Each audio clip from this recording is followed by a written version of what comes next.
नमस्कार साथियों, स्वागत है आप सभी का एक बार फिर से हमारे YouTube चैनल KNC कुसुम नेट क्लासेस में। तो साथियों, यदि आप चैनल पे पहली बार आए हो तो सबसे पहले हमारे चैनल को सब्सक्राइब कर लीजिए, साथ में बेल आइकन को प्रेस कर ऑल नोटिफिकेशन ऑन कर दीजिए ताकि अगली बार कोई भी वीडियो डालूं तो सबसे पहले नोटिफिकेशन आप तक पहुँचे और आपकी तैयारी और बेहतरीन तरीके से संभव हो सके। तो गाइज, यह इन्फॉर्मेशन उन छात्रों के लिए है, उन व्यूअर्स के लिए है जो हमारे चैनल पे पहली बार आए हैं। तो साथियों, यदि आप UGC नेट की तैयारी इतिहास विषय के साथ कर रहे हैं तो आप अपने इतिहास एवं पेपर 1 की तैयारी के लिए हमारे चैनल के साथ जुड़ सकते हैं। उसके अलावा यदि आप इतिहास के अलावा किसी अन्य विषय के साथ नेट की तैयारी कर रहे हैं तो आप हमारे साथ अपने पेपर 1 की तैयारी के लिए जुड़ सकते हैं। उसके अलावा हमारे चैनल पे कई तरह के एक्सपर्ट आते रहते हैं। कई लोगों का मैं इंटरव्यू कंडक्ट करता हूं जो अन्य विषय से नेट एवं JRF के एग्जामिनेशन को क्वालिफाई किए हैं, तो उनके वीडियोज़ भी आपको काफ़ी ज़्यादा मदद करेंगे। इनके अलावा यदि आप UPSC की तैयारी कर रहे हो या फिर आप BPSC की तैयारी कर रहे हैं, UP PCS की तैयारी कर रहे हैं या फिर किसी भी स्टेट PSC की तैयारी कर रहे हैं, PCS की तैयारी कर रहे हैं, तो आप हमारे चैनल के साथ अपने GS पेपर के लिए जुड़ सकते हैं और स्पेशली आप इतिहास सब्जेक्ट के लिए जुड़ सकते हैं। ध्यान रखिएगा, यदि आप अपने ऑप्शनल के रूप में इतिहास को रखना चाहते हैं तब भी हमारे साथ जुड़ सकते हैं, और यदि आप अपने GS पेपर के लिए तैयारी करना चाहते हैं इतिहास की, तब भी आप हमारे साथ जुड़ सकते हैं। तो साथियों, यदि आपने थंबनेल को देखा होगा तो आपको निश्चित तौर पे क्लियर हो गया होगा कि आज हम लोग क्या बात करने वाले हैं। तो आज हम लोग मुख्य तौर पे बात करने वाले हैं CU सेट के इंटरव्यू के बारे में। आप यदि इंटरव्यू देने जाने वाले हैं या फिर आपने इंटरव्यू दिया है तो आपको पता होगा, यदि आप देने वाले हैं तो आपको किन किन डॉक्यूमेंट्स के साथ वहाँ पर जाना है। उसके अलावा आप यदि रिसर्च प्रपोजल लेकर जाएंगे तो वह कैसा होगा, उसमें कौन कौन सी चीज़ें मेंशन होनी चाहिए, इन तमाम चीज़ों के बारे में एक एक करके चर्चा करेंगे। तो आइए फिर शुरू करते हैं। सबसे पहले जानिए कि यदि आपने CU सेट का फॉर्म भरा होगा, Central Universities Common Entrance Test, तो उसमें निम्न यानी कि आप कम से कम 3 यूनिवर्सिटी का नाम आपने ऑप्ट किया होगा, चाहे आपका यूनिवर्सिटी कोई भी हो। यदि आप PhD में या MPhil में एडमिशन लेना चाहते हो तो निश्चित तौर पे आपको इंटरव्यू देना ही होगा। तो CU सेट का रिजल्ट लगभग 2-4 दिन पहले आ गया था, अब वो लोग इंटरव्यू कंडक्ट करवा रहे हैं। जैसे central university of Punjab Bathinda में जो लोकेटेड है, उन्होंने अपने इतिहास डिपार्टमेंट के लिए और फिर इतिहास के साथ साथ अन्य डिपार्टमेंट के इंटरव्यू के लिए उन्होंने डेट नॉमिनेट किया है। यदि आपने अब तक नहीं देखा है तो आप उनके वेबसाइट पे जाकर आप उन चीज़ों को देख सकते हो और आप अपने नाम को फाइंड आउट करना और उसके बाद आप डेट देख लेना आपका इंटरव्यू कब है। तो यह तो डेट के बारे में बातें हो गई। CU सेट में central university of Punjab Bathinda का डेट आ चुका है। इसके अलावा CUSB जो कि central university of south Bihar के नाम से जिसे जानते हो, जो कि बिहार के गया जिला में लोकेटेड है, वहाँ पर भी 23 नवंबर से लेकर के 30 नवंबर के बीच आपका PhD एवं MPhil के लिए इंटरव्यू होने वाला है। CUSB में पहले इतिहास विषय से PhD नहीं होता था, लेकिन यह पहला सेशन है। अब CUSB में इतिहास से PhD भी शुरू होने जा रहा है। तो यदि आपने CUSB गया का फॉर्म भरा है या फिर किसी अन्य सेंट्रल यूनिवर्सिटीज़ का फॉर्म भरा है जो कि CU सेट के अंतर्गत आता है, तो इंटरव्यू देने जाएंगे तो निश्चित तौर पे आपको कॉमन डॉक्यूमेंट्स लेकर के जाने होंगे, चाहे आप CUSB जाएं या फिर आप भटिंडा जाएं। तो कॉमन डॉक्यूमेंट्स में क्या क्या होंगे, सबसे पहले डॉक्यूमेंट्स के बारे में बात करिए। जैसे आपके पास मैट्रिक का मार्कशीट होना चाहिए, इंटर का मार्कशीट, यानी मार्कशीट आप मतलब मैट्रिक से लेकर के पोस्ट ग्रेजुएट होने तक, ठीक है। यदि आप अपीयरिंग में हैं तब तो ठीक है, अभी आपका फाइनल मार्कशीट नहीं आया है तो कोई बात नहीं, 3rd सेमेस्टर के मार्कशीट से आप काम चला सकते हो। लेकिन यदि आप मास्टर कर चुके हैं, यदि आप पोस्ट ग्रेजुएट स्टूडेंट हैं और आप MPhil या PhD के लिए अप्लाई किए हैं, तो आपको निश्चित तौर पे अपना मार्कशीट ले करके जाना होगा। ध्यान रखिएगा, मार्कशीट आप ओरिजिनल भी लेकर के जाएंगे और उसका एक फ़ोटोकॉपी भी, एक नहीं आप 2-3 फ़ोटोकॉपी लेकर के जाना। उसके अलावा यदि आप नेट एवं जेआरएफ क्वालिफाइड कैंडिडेट हैं तो आपको अपना जेआरएफ का सर्टिफिकेट लेकर के जाना है। ध्यान रखिएगा, जेआरएफ का वो लोग ओरिजिनल सर्टिफिकेट आपका देखेंगे, आप एक फ़ोटोकॉपी लेकर के जाइएगा, वो आपका फ़ोटोकॉपी वो रख लेंगे। इन डॉक्यूमेंट्स के अलावा आपके पास एक रिसर्च प्रपोजल होना चाहिए। रिसर्च प्रपोजल को कई लोग सिनॉप्सिस भी बोलते हैं, तो सिनॉप्सिस और रिसर्च प्रपोजल में अंतर होता है। क्या अंतर होता है उसके बारे में हम लोग बाद में बात करेंगे, लेकिन यदि आप इंटरव्यू देने जाने वाले हो तो आप सिनॉप्सिस भी लेकर जा सकते हो और आप रिसर्च प्रपोजल भी लेकर जा सकते हो। सिनॉप्सिस अक्सर लोग एमफिल के लिए लेकर जाते हैं, रिसर्च प्रपोजल अक्सर लोग पीएचडी के लिए लेकर जाते हैं, लेकिन कई सारे पॉइंट पे सिमिलरिटी है दोनों के बीच में, इसलिए बहुत सारे कैंडिडेट, बहुत सारे अभ्यर्थी उसे कॉमन समझते हैं, सिनॉप्सिस और रिसर्च प्रपोजल में अंतर नहीं समझते हैं। तो उसके बारे में तो अलग लेक्चर में हम लोग चर्चा करेंगे। अभी फ़िलहाल बात करते हैं कि यदि सिनॉप्सिस आपके पास नहीं है तो फिर आप कैसे बना सकते हो, और सिनॉप्सिस या रिसर्च प्रपोजल बेसिकली क्या होता है। तो देखिए, आपको मैं आपको एक फॉर्मेट दिखा रहा हूँ, मेरे पास 2-4 सिनॉप्सिस जो कि मैंने तैयार किया है। आप उसी तरीके से आप अपने सिनॉप्सिस को तैयार करना और उसे आप ले जा सकते हो।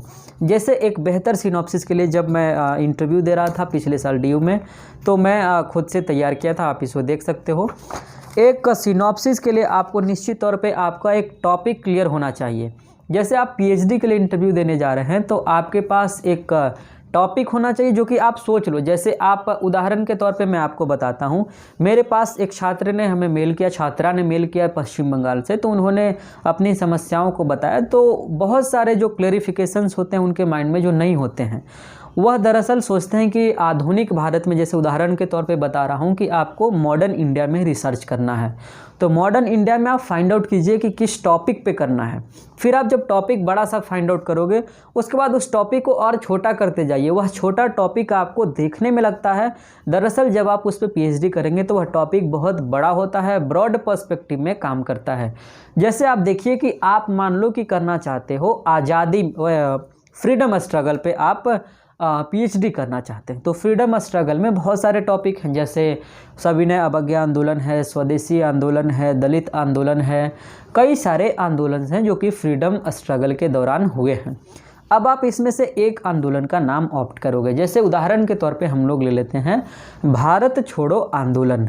तो अब भारत छोड़ो आंदोलन पे आप होल रिसर्च नहीं करेंगे, बल्कि आप उसमें भी फिर डेट को फिक्स करेंगे। जैसे उसमें भी, और आप उसको भारत छोड़ो आंदोलन को आप एक छोटा सब टॉपिक के रूप में कन्वर्ट करेंगे। जैसे भारत छोड़ो आंदोलन में महिलाओं का योगदान, क्लियर है। इसके साथ साथ और इसको स्पेसिफिक करेंगे। जैसे जैसे आपको करेंगे तो आपको चीज़ें स्पेसिफिक करनी होगी। जैसे भारत छोड़ो आंदोलन में बिहार की महिलाओं का योगदान, भारत छोड़ो आंदोलन में बिहार के राजनीतिक नेताओं का योगदान, भारत छोड़ो आंदोलन में बिहार के जो जयप्रकाश नारायण थे उनका क्या योगदान था, भारत छोड़ो आंदोलन में बिहार के जगजीवन राम का योगदान। इस तरह से आप एक व्यक्ति को भी ले सकते हैं, एक प्लेस को ले सकते हैं, तभी आपका रिसर्च आसान होगा। यदि आप यह टॉपिक लेते हो कि भारत छोड़ो आंदोलन में महिलाओं का कंट्रीब्यूशन क्या था, the contribution of women in the India quit India movement. अब आप देखो, आप जैसे इस टॉपिक को बोले तो आप पूरे भारत की महिलाओं को आपको पढ़ना होगा। जैसे जब भारत छोड़ो आंदोलन चल रहा है तो वह पूरे ब्रॉड पर्सपेक्टिव में चला था, ऑल पैन इंडिया के लेवल पे वह आंदोलन चला था। तो देखिए उसमें सभी राज्यों की महिलाओं ने भाग लिया था, सभी कौम की महिलाओं ने भाग लिया था। उसके अलावा सभी रिलीजन, सभी कास्ट, सभी कम्युनिटी, सभी धर्म के लोगों ने उसमें महिलाओं ने भाग लिया था।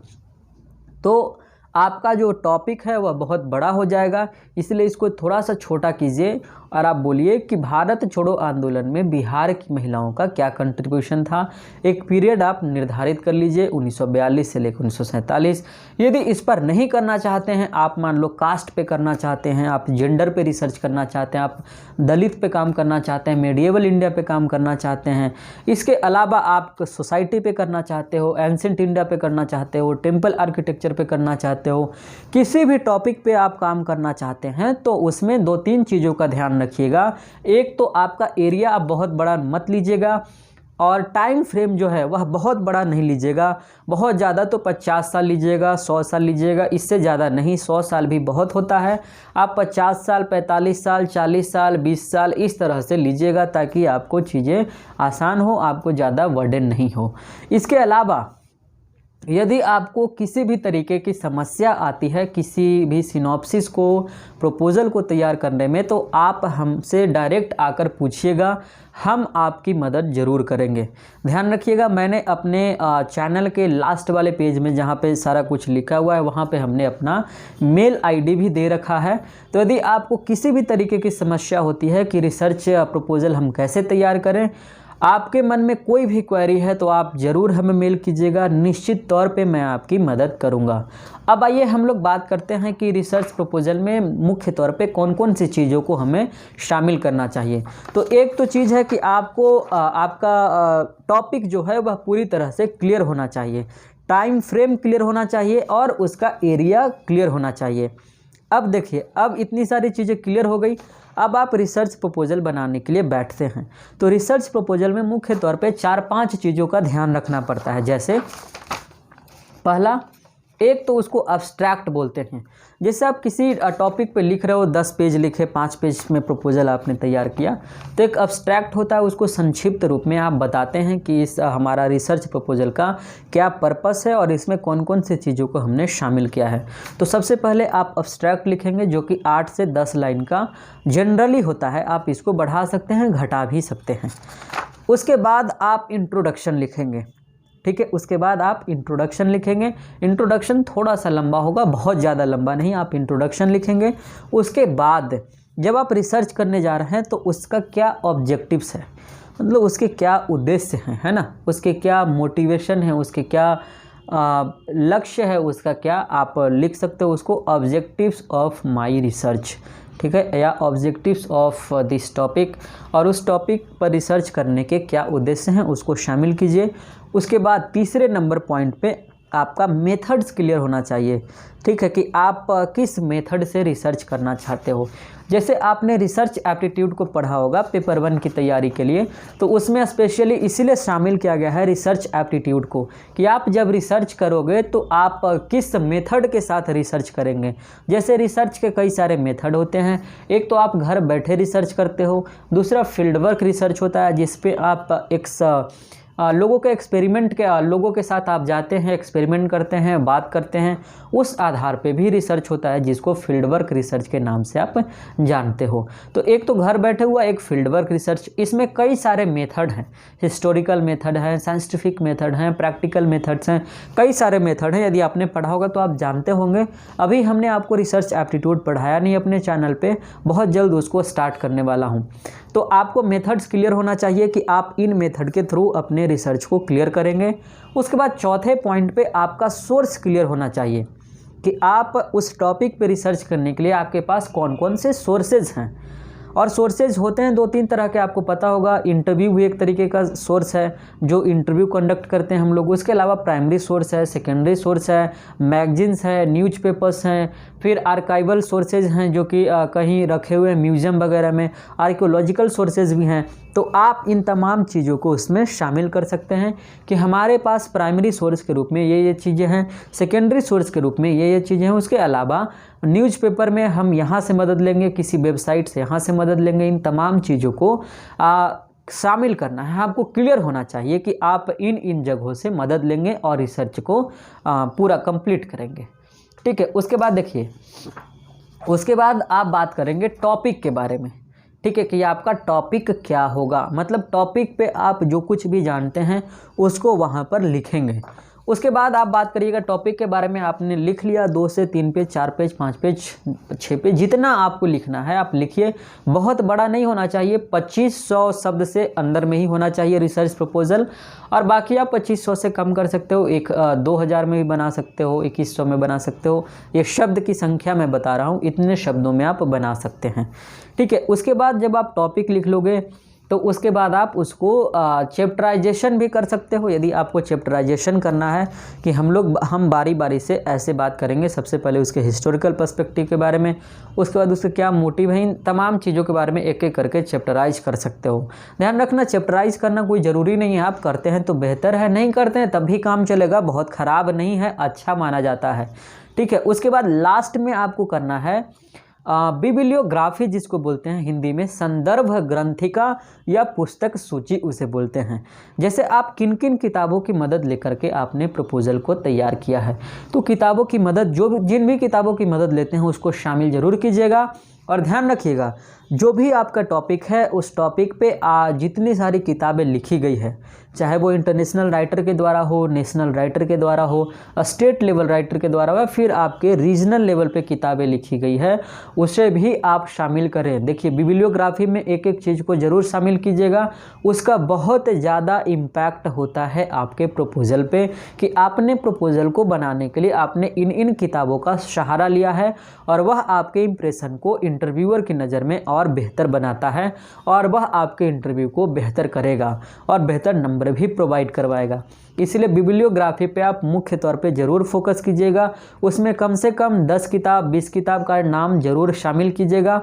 और जब आप किताब का नाम शामिल करें तो ध्यान रखिएगा, पहले राइटर का नाम लिखें, उसके बाद किताब का नाम लिखें। और वह किताब, यदि मान लीजिए कि आपने अंग्रेजी वाले किताब का वर्जन को हिंदी में पढ़ा है, तो जिस व्यक्ति ने ट्रांसलेट किया है उसके नाम को ब्रैकेट में लिखिए, प्रकाशन लिखिए। उसके साथ साथ आप यदि साल को, यदि उसके ईयर को लिखते हैं तो और बेहतर है। इस तरीके से यदि आप लिखते हैं तो आपके रिसर्च प्रपोजल को बहुत ही ज़्यादा महत्ता दी जाती है और इंटरव्यूअर की नज़र में आप बेहतर साबित होते हैं। तो प्रपोजल के बारे में बस इतनी ही सारी बातें करनी है। एक सामान्य प्रपोजल तैयार करने के लिए आपको यही करना होगा। हमारे पास हमने 4-5 प्रपोजल तैयार किए हैं।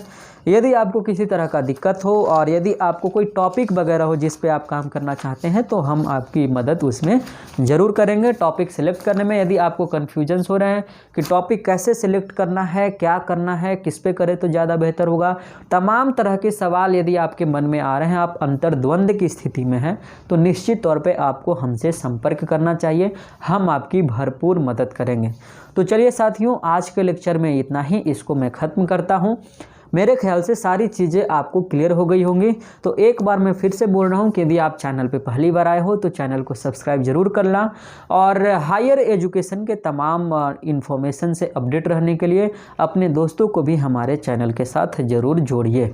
तो चलिए साथियों, विदा लेते हैं, फिर मिलेंगे हम लोग एक नए एपिसोड में एक नए टॉपिक के साथ। और हमारे वह स्टूडेंट जो हमारे क्लास को रेगुलर कर रहे थे उनको मैं बता दूं कि क्लास चलेगा, अभी 1-2 दिन आप रुकिए, क्लास उसके बाद कंटिन्यू करेंगे। हमने पढ़ाना नहीं छोड़ा, उसके लिए आप घबराइएगा नहीं, आप पढ़ाइए। अभी तक हमने बहुत फास्ट पढ़ाया है, लगभग 8-10 चैप्टर हमने हिस्ट्री का, एंशिएंट हिस्ट्री का ख़त्म कर दिया है। तो बहुत फास्ट हमने पढ़ाया, आप उसको अभी पढ़िए, उसको रिवीजन कीजिए, उसका नोट्स बनाइए और बेहतरीन तरीके से मेहनत कीजिए। मैं आपसे कुछ भी नहीं चाहता हूँ, मैं चाहता हूँ कि आपका जितना जल्दी रिजल्ट हो सके और आप हमारे चैनल पे आकर इंटरव्यू दें कि आपका JRF हो गया है। तो चलिए फिर मिलेंगे अगले लेक्चर में, तब तक के लिए शुक्रिया, अपना ख्याल रखिए और अपनों से प्यार करते रहिए। Bye bye.